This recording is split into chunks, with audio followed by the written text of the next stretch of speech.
Here we go again, then. Test match number 4 with this series so intriguingly poised. One apiece after Trent Bridge, Lords, and Headingley. Back to London we go for Test match number 4. This is ESPN Cricket for Matchday. We are building up to day one's action at the Oval between India and England. VVS Laxman and Ian Bell with us. We had to summon VVS again after what we saw as a batting collapse at Headingley. He had all the good luck of India with him at Lords, and somehow the minute Lakshman went, so too did India's momentum in this series. So it's good to have you back, VVS.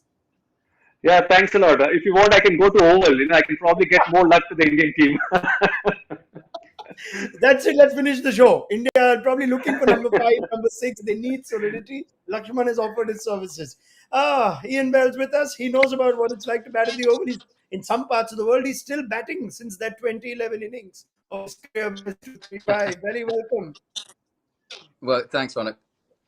Yep, and it's a toss that Joe Root has won. Now, it's also been a tale of tosses, Ian Bell. You pointed out the difference when you win a toss and choose to do something, the pressures that go with it. India won an unlikely toss. Virat Kohli himself smiled at Headingley, and he decided to have a bat first, and it all went pear-shaped from there. Now, England have won the toss in what looks like an overcast and windy day at the Oval, and England are going to have a bowl. Thoughts on that, Belly?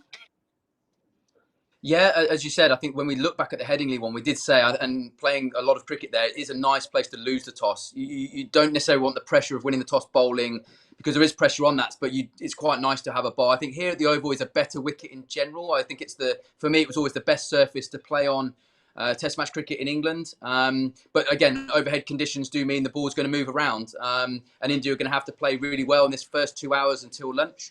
There were some good signs in the second innings. Obviously, Pujara getting 90, which is important. Kohli got 50. But yeah, a massive 2 hours in the series. That momentum from that amazing win and great test match at Lords. Lost that momentum on day one massively. England have got it now. And then this first 2 hours now, who's going to wrestle that momentum back in this series? All the talk VVS going into this test about India's batting, a perceived fragility in their batting. Ian Bell said during our last test, the flattest two surfaces in England are now upon us in the Oval and Manchester. How do you think that batting lineup's feeling looking at a windy day, blazers are flying and overcast conditions at the Oval? Yeah, I think they're up. I'm sure they will be up to the challenge, Ronak, because yes, they have not performed well at Headingley. But if you see over a period of last 2 years, they have been reasonably successful. And I think whenever they lose a test match, they have bounced back very strongly, and that's what I expect from this Indian team. And the batting lineup has got a lot of class and experience, and it's great to see Pujara score runs at Headingley. It's a great opportunity for Virat Kohli and Rahane to stand up, because both of them are world-class batsmen. Yes, they've not been able to play to their potential.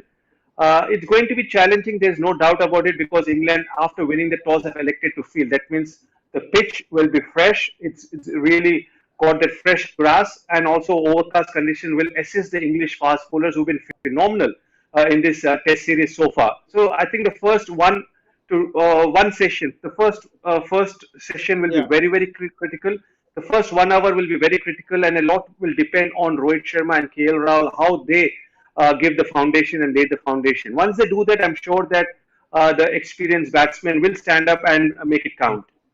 How would you look at this test for India, Lakshman? Would you say, oh, we won in Lords and Headingley was an aberration? Or no, we had batting troubles even in Lords, we got away with it. Headingley exposed us further, we've got to do something. What would be your approach to this test match? I think there's no doubt that they're not batting to their potential. Yes, they must have won the test match in Lords, but if you see the batting performance of the entire series so far, it's only KL Rahul and Rohit Sharma who really stood out. Pujara got a half century at Headingley, Rahane got a half century at Lords, but they're not at their best. And good teams, which I believe that this Indian team is, and good quality players will always introspect and overcome whatever obstacles or challenges they're facing and work at getting better. And I think that's the mindset which this Indian batting lineup will have going into this test match. Yes, they will be looking at the end result, but there's always scope of improvement. And there's no doubt that the batting department hasn't been able to play to their potential in this series so far. Okay, I can see some very passionate comments that are coming on our live feed on Facebook and YouTube because it seems like some emotions were stirred on selection calls, as there tends to be after an India defeat, and especially after an India defeat. I'll come to the Indian team in just a bit because it doesn't look like there are any changes to the batting order, and it doesn't look like that one expected change of R. Ashwin also has happened. So we'll come to that in a bit. But let's confirm England's changes. Joe Root won the toss. He's decided to have a bowl first, and he's brought in Chris Wokes after he was fit and available for selection. Sam Curran makes way. We know that Joss Butler is now taken leave from national duty to be with his family, as they expect the birth of their child, and therefore there is room for Ollie Pope to returns to this batting lineup. Belly, looking at that team, does it almost look like a stronger team than the one that won so convincingly at Headingley? Pope coming in, Besto takes the gloves, and Wokes to just add to that bowling pedigree. Ollie Pope is a very talented young player with all the potential to be a fine Test player. I think he's still finding that balance of how to go about Test cricket, batting long periods of time, but a real talent. And obviously Chris Wokes coming back in is always good news. His record in England in particular is outstanding. The maybe concern is he's not got a lot of cricket under his belt. He's played one T20 game domestically. So again, from India's point of view, if they can get him into his third spell, he hasn't done that for a long time. So that will be a concern. But again, he's a top performer, especially in these conditions. He will move the ball sideways and hit a good area. So yeah, England looks strong and ready to go. Keep it going. More of the same for them is, I suppose, the team chat from Joe Root. Maybe this batting lineup, Laxman, wouldn't have minded Jimmy Anderson being rested. But unlike what they did in India, it looks like they don't mind playing Jimmy 4 tests on the trot here in these conditions. Yeah, which is the right call, Ronak, and that's what when we were discussing with Steve Yeah. 2 days before this match. That is what I thought England would do because if England wouldn't have stuck to the rotation policy in India after winning the first Test match so convincingly at Chennai, I think the result of the Test series would have been different. Yes, they played on challenging surfaces in the last 3 Test matches of that series, but they just feel that they've got a chance to put pressure on the Indian team. And no better than Jimmy Anderson. Over the years, he's been someone who has day in and day out, performed at the highest level and put pressure on the best of batsmen. So I think that's the right choice made by Joe Root and Chris Silverwood. And I think the challenge will be there for the Indian batsmen because over the last 2-3 series, if one English bowler has troubled the Indian batsmen, both home and away, it has been Jimmy Anderson. All right. What about the India changes then? And there's no place for R. Ashwin, and there is no change to the batting lineup either. There are 2 changes though. So as we just go through the Indian team, it's both in the bowling department. Shardul Thakur returns after an injury that kept him at least unavailable for selection at Lords. After playing the first test, he will slot in, you think, at number 8 to give India a little more batting depth and some swing bowling. Umesh Yadav with his first appearance of the series and Ishant Sharma. No place for R. Ashwin. Lakshman, your thoughts? Well, I think it has to be do with the wicket, which is offered for this Test match. Unfortunately, I have not seen the wicket, or I have not even seen the telecast so far. So I think with the overcast conditions and also probably fresh grass on the wicket, that's the reason why probably R. Ashwin is not playing in this Test match. And once R. Ashwin will not play, it's automatic choice as far as Ravindra Jadeja is concerned. And the theory of Virat Kohli going with 4 quick bowlers and someone like Shardul who played the first Test match who can add to the depth of that batting lineup because he is someone who can score runs and contribute with the bat. So I think it's definitely to do with the nature of wicket which is on offer for this Test match. Okay, we were discussing this as well, Belly, just before we went live. That you don't mind the balance of this Indian team, which just seems Ashwin and Jadeja. Kohli seems quite committed to his template of 4 seamers, but given what you've seen in the series, Ashwin continues to stay out 4 tests now. The number 2 ranked bowler doesn't make the 11. Does that surprise you, or do you understand where Virat Kohli's come from? Yeah, I mean, yes and no. I think that the India will probably, in their conversations, will look at the first 2 Test matches where they dominated and go, well, if this was the best 11 to win, let's not make an emotional change after actually the batting and that first day at Headingley let them down, not necessarily the bowling. So I think they'll not look emotionally at that. You've got to look at what they've done well before. But again, I think from an English batting point of view, Ashwin is a world-class bowler, and the less he plays in this series, I think an England batting lineup as well, even in overhead conditions is a slightly happier batting lineup because whether it's a flat wicket or a turning pitch, he's a handful. We know that. So I think England will be happy with that. And there is an argument, I think, again, with somebody, when you've got the skills of Ashwin and Jadeja, you can, as a spinner in England, again, sometimes Graham Swan, for instance, wasn't always an attacking option. He was a defensive option, bowling lots of maidens and rotating your seamers from the other end. So there is that argument, you could go with that. And as I said, if India do get this first bit right, and bat well in this first innings, then you will definitely miss Ashwin in that second, third, fourth innings at the back end of the game. So I can see why they haven't, but also I think from an England batting point of view, I'm sure they're very, very happy they haven't got to play against a world-class spinner in Ashwin. No, I can get conditions to be a significant factor as to why Kohli is going with this, Lakshman. But if you were in his place, and in spite of conditions, we have seen four seamers, even in friendly conditions, didn't get as much out of the Headingley surface as, say, the English bowlers did, or off conditions as the English bowlers did. Would you have still played Ashwin? All things considered, would you have still played Ashwin if you were captain and not Kohli in this team?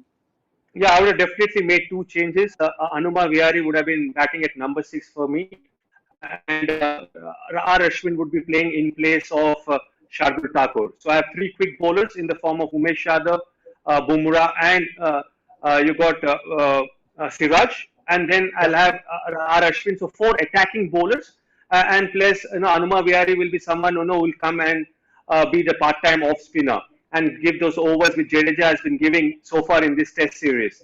The only reason I say that Jadeja will become an automatic choice if Ashwin is not playing is Jadeja as your fourth bowling option. He has to be the fifth bowling option in these conditions, and that's why probably Virat Kohli has gone with Shardul Thakur and Jadeja in the playing 11. Because as I mentioned before, Raunak, if there is one department which has not performed and played to its potential is the batting department. And with overcast conditions and with Boaks back in the playing 11, the bowling department of England has just been strengthened. So you want to address that issue. So I would have gone with Vihari, a batsman who's got good defensive technique. And then Rishabh Pant batting at number 7, and Ashwin would be my fourth strike bowler, and he can perform in any conditions according to me. Yeah. There's a great comment that came a little earlier from Kevin. Yes, Belly, please. I'll come to that comment in a bit. I think the temptation sometimes in England is to look at day one. You look at the fresh grass on the pitch on day one. That can change very, very quickly. By the time day 2, day 3, that can be a pretty flat pitch. So again, there might not be as much for the seamers as this game goes on. So Ashwin on a flat pitch, who would you rather face? I know who I would rather face in terms of, on a flatter pitch. And I think even looking back at Headingley, it did a lot on day one. It was great conditions to bowl. But actually, when England batted on that day, was a flat pitch. Ashwin might have been a lot more handy having him there as the Test match goes on, because 5 days is a long time and the pitch in England changes so quickly. If anything, it does a lot more day one and just slows up and gets flatter. And so he does come into the game as the game goes on. You can get so obsessed about day one and how green it looks, but actually it changes very quickly. It's an interesting point Ian Bell makes, Lakshman. I want to know from your experience, at what point you think a decision was taken in a series, especially in England, on when you want to finalize on your 11. Sometimes we've seen it last tour. India were keen to announce 11s on the eve of the test. In the World Test Championship, they announced it on the eve as well. Then there was a delay and they stuck to their team, and perhaps somewhere that clouded judgment further for the rest of the tour for Virat Kohli. Do you think he's reserved his decision of the test match to see what conditions are, or he was committed to this decision even before? And how was it in your experience?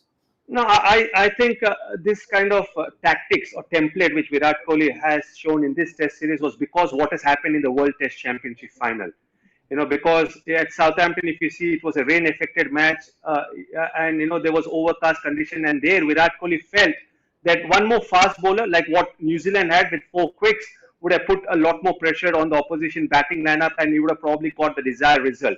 Unfortunately, both Ashwin and Jadeja didn't get to create that kind of impact, which probably the fourth seamer would have in those conditions. Probably because of that, there is a change in the mindset. And I feel that in the past, I've seen teams going with 4 experienced bowlers or 4 quality bowlers and still won a test match and still got those 20 wickets. And we're talking about a breed of cricketers who are extremely fit. And when you say they're extremely fit, they're ready to bowl long spells or come back for your 4th and 5th spell if at all the batting lineup of the opposite team is scoring big. And I feel that with four bowlers, you can still get 20 wickets. What India requires to address is the batting lineup and the dismal show as far as the batting is concerned on this series. And that's why additional batsmen in the form of Hanuma Vihari would have been great, and Ashwin would be the fourth bowler. And with four attacking bowlers, you can definitely take 20 wickets. Yeah, I mean, Laxman reiterates his point. His focus would have been to strengthen the batting, which has not happened. Same set of personnel. There's a great comment early in the show when the teams were confirmed from Kevin Menezes on our live. He said, had the captain dropped batsmen as frequently as he dropped bowlers after one bad game, the team would have won a lot more matches overseas. So I can see it's reflective of a lot of comments where people wanted more batting. Now, did you want more batting or did you want run out or did you want a player who's not in form out? So let's go in detail to VVS Lakshman. That batters tend to get the long end of the stick, don't they, VVS? We have two batters on our show, so it's nice to have this chat. Bowlers tend to be told, rest it out, it's okay. We'll try somebody else. Yeah, you can't chop and change the batting department, because if you see the reserve, if you see the reserves in the squad, there will be probably one or two batsmen, but you'll have a lot more bowlers in the squad. But I understand what the comment is all about, and what he's trying to communicate, because Ishan Sharma had one bad match and you're dropping him, whereas someone like Ajinkya Rahane or Pujara over the last 1.5 years haven't been able to perform to their potential, but still they find their way in the playing 11. But it's always been the case, because with bowling department you have options, and it again depends from conditions to conditions, and that's why the playing 11, as far as the bowling department is concerned, it's never consistent. You keep changing based on the pitch you're playing the match on, or the conditions which is going to be there for the duration of the test matches. Belly, looking at this Indian batting lineup, could they have done with new personnel or could they have done with additional reinforcement, like VVS says, bring in another specialist batter? Yeah, I'd probably be more like VVS and have the extra batsman. I think for me, when you're looking at batting line, I'd always want to give a batsman one or two more games more than 1, 2 less. We are, I think India so far, if we look back, actually, take away that one innings at Headingley, I think they've batted really well in some of these conditions. The opening partnership in particular, I look back at Trent Bridge and Lords, there's been some really good stuff. I think sometimes the emotional thing is just to look at the one really bad performance, but there actually has been some really good stuff. There's no doubt Rahane, for a good player, maybe under a little bit of pressure. Again, looking at his numbers, again, for not just in this series, for a period of time, maybe he's under a little bit, but he's a class player. I think that's trying to trust the people he has who's done it for a long period of time around him. But it is up to those guys to now perform. And it's a great matches left. And it's perfectly timed. And this is now you want to see those experienced players step up now. That's what they've had the trust and playing the games. And now I'm sure Virat and the coaching staff are now expecting that performance, that experience to step up when it really matters. And again, I'm sure at the start of the series, if you were to ask India's, like the Virat, and you're going to be in the series going to the Oval and Old Trafford at the end, 1-1, I think they would have taken that. The conditions have been particularly hard. There's been overcast conditions. So we're in for a real battle now, and this is where you want your experienced players. All right. Let's just also look at the Ashwin story in isolation of Ashwin. And we've heard the reasons as to why, Virat Kohli's gone with this team. And it takes a lot of, to follow the Indian team from the World Test Championship, see why he's gone with this. But Ashwin, the number 2 ranked bowler in the world, VVS, he's not going to play 4 out of 5 tests. Maybe he won't even play the 5th on what would be such a big, tour for India. Would he need to be managed? Would you have to handle him? How do you think he? Yeah, I definitely feel that you have to manage Ravichandran Ashwin, and the communication between the support staff and the player has to be very transparent, and I'm sure Ashwin will also understand the logic or the reasoning behind the decision Virat has taken, because he's also an experienced player, and according to me, he's a leader within this Indian team. So I believe that Ravi Shastri and Virat will definitely chat with Ashwin and make him understand the reasoning. And he has to accept the reasoning, because good team players or good team when always understand what the bigger picture instead of just focusing on their own performances or their own role in the team. So I'm sure Ashwin will understand and accept. Biggest thing is to accept. And move forward. Yeah, it's interesting though, because I think we're all in agreement that the right thing would have been for him to play. So he's almost got to accept that the larger picture is somewhat, I'm sure he'd be thinking that way as well, that I would be better inside this team than outside of it. But it's a tough place to manage, especially for an experienced player.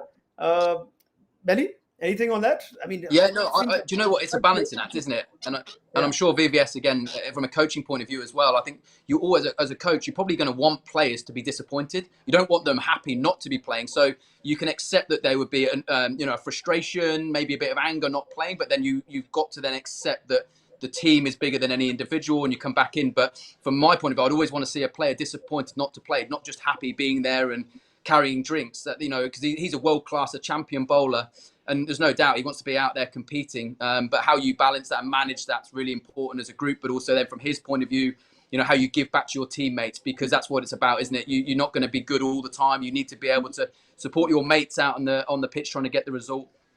Personally, having seen there's a championship game going on at Old Trafford, he will definitely play this test match. It's just how India get through this test match now. Personally, again, as I said, on a flat pitch or a turning pitch, I think he causes problems for England anyway. He's a class bowler, whatever the conditions. Number 2 in the world. As an English point of view, from a batting point of view, I'm much happier him not playing yeah. than him being in that 11. I'll tell you what, we have to also be careful sometimes. We always think the person not playing in the team is better, right? So let's make sure we don't get carried away with that. But there's an absolute legitimate argument as to why Ashwin should have played. VVS, Laxman, Ian Bell, Steve Armisen, Maninder Singh, our entire panel has voted for him to play in the 11s much before this Oval Test match. But Virat Kohli has his ways. Let's talk about the players that are playing in the 11s, shall we, for a change? And we'll discuss England's selection for a bit. Chris Wokes comes in ahead of a Mark Wood. There was an apprehension, perhaps, that would add a sameness to the bowling attack. Belly, would you agree with that? Do you think Wokes outranks Wood, even though he's not played Test cricket in a while? Potentially, I think England, bar Joe Root as well, maybe still a little bit concerned with the batting in general. I mean, again, it looked so much better at Headingley, but we had the better of the conditions, and there was no scoreboard pressure. Again, when you bowl a team out for 70, there's no scoreboard pressure, so the shackles are off, and you can go out and play, and it's a very different feeling.